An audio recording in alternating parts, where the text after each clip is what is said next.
Kamu kok rajin banget sih? Kan bisa tinggal beli ya? Jadi bener sih, zaman sekarang itu udah banyak banget yang instan. Nggak perlu repot masak kayak gini. Masalahnya suami aku maunya masakan aku. Jadi kalau ngemil maunya buatan aku, terus jarang banget untuk jajan di luar. Sekarang aku mau masak pempek ikan tenggiri. Semua resep yang aku pakai nggak semuanya sesuai dengan ciri khas pempek Palembang. Tapi yang pastinya bumbu basic dan bahan utamanya pada umumnya untuk pembuatan pempek. Kalau ada kekurangan mohon dimaklumi karena menyesuaikan selera masing-masing.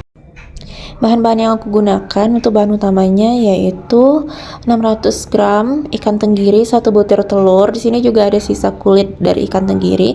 Nanti aku jadikan bahan utama untuk pempek kulitnya. Selebihnya ini ada permicinan, perbumbuan dan daun seledri, juga bawang untuk adonan kulit pempeknya nanti. Di sini aku juga pakai sedikit baking powder untuk sebagai pengembang dan penggurihnya.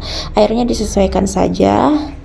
Dan di sini juga ada bawang putih sedikit dan tepung merek Tani. Semua adonannya kita campurin sampai merata, terutama ikan tenggirinya. Masukkan telur, kita aduk sampai merata semuanya, lalu masukkan bawang putih, diaduk lagi sampai rata. Memang proses pengadonannya ini emang sedikit lama karena memang nggak boleh terburu-buru ya. Jadi air sedikit demi sedikit dituangkan biar menghasilkan adonan yang lembut. Jadi semuanya tuh ada tekniknya, nggak bisa asal-asalan dan terburu-buru. Semuanya harus dengan rata dan sempurna. Dan ini aku tambahin sedikit demi sedikit tepung tapioka atau sagu ya, merek Tani. Aku pakainya merek Tani, ini 500 gram, harganya 10.000, lumayan ya. Berarti kalau sekilonya itu 20 ribuan kalau dikali 2. Nah aku ngitungnya dikali 2. Oke, ini diaduk, ditambahin air dikit, sedikit demi sedikit. Ibarat kita kayak ngadonin bakso ya, jadi pelan-pelan menghasilkan tekstur dari adonan yang lembut, yang tingkat kepadatannya sesuai. Ini aku masukin permicinan, perbumbuan, aku aduk lagi. Pokoknya ini aduk-aduk aja lah. Dilihat aja nih sampai selesai, tambahin sedikit demi sedikit lagi tepungnya. Ini aku pakainya 2:1 berarti ya, daging perbandingan 2, tepungnya 1. Daging 600 sedangkan tepungnya itu 300 gram. Jadi banyakkan daging ikannya daripada tepungnya.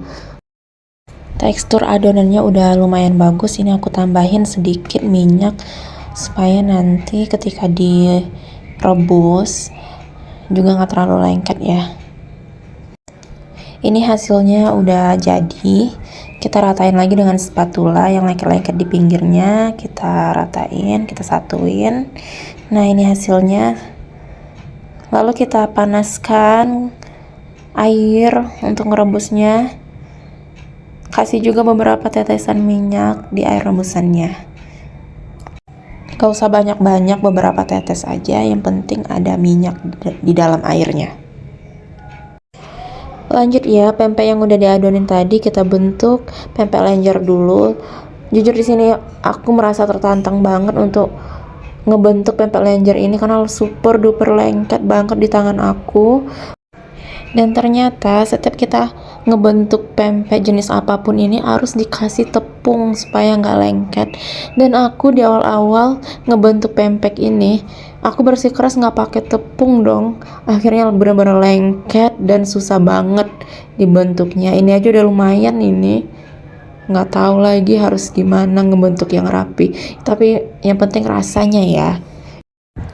Lihat aja tuh di jari-jari tangan aku. Semuanya pada lengket, bener-bener lengket banget.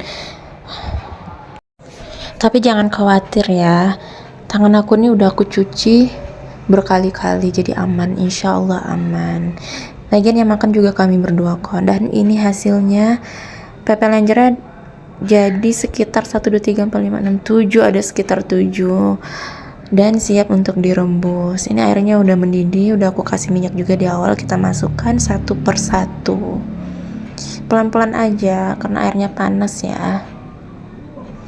Masukin semuanya dan nanti setelah ini lanjut kita bentuk pempek kapal selam. Cuman di sini nggak kerekod ya karena baterai HP aku habis dong. Di dalam ini udah ada semua jenis pempek, pempek kapal selam, pempek lenjer, pempek adaan, udah ada di dalam ini. Tinggal tunggu beberapa menit, 20 sampai 30 menitan sampai mateng. Kalau dia udah mateng itu naik ke atas, itu tandanya udah mateng. Kita diamin dulu aja. Nah, ini udah mateng, tinggal diangkat aja. Ini pempek lenjer, pempek adaan, dan pempek kapal selam. Ini hasil semua dari adonan pempek yang aku buat tadi. Lumayan dapat banyak. Ini pempek yang direbus, ada pempek lenjer, adaan, dan kapal selam. Dan itu ada pempek kulit juga. Ini yang direbus, lumayan dapat banyak banget. Kelihatan bagus banget ya karena dari ikan segar. Dan ini pempek kulit. Ini digoreng ya. Jadi bisa nanti digoreng kembali dengan tekstur yang kalian sukai. Ini kita lanjut buat perkuahannya, kuah cuko. Udah terlihat jelas ya bahan-bahannya, ada cabai rawit, asam jawa, bawang putih, dan tentunya yang paling utama yaitu gula aren atau gula jawa. Sebenarnya yang lebih bagus itu gula aren yang warnanya hitam karena bagus ya. Tapi pakai yang ada aja ya karena aku adanya yang ini. Bahan-bahan untuk kuah cukonya udah aku ulek seperti bawang putih, ada juga ebi. Ebi ini fungsinya untuk mengentalkan dan ebi ini mengeluarkan aroma yang enak banget ketika di dalam kuah cuko itu. Nggak lupa juga ada asam jawanya. Gula arennya udah hampir mencair semua dan airnya juga sudah mendidih. Diaduk sedikit dan campurkan semua bumbu-bumbu tadi yang udah diulek halus, campurkan menjadi satu dan aduk. Ini udah mateng ya, tinggal disaring. Ini kuah cukonya wangi banget dan warnanya nih asli bagus banget. Dan ini bahan untuk campurannya ada mentimun dan bawang merah. Oke, sekian mini vlog masak-masak aku hari ini. Thank you for watching.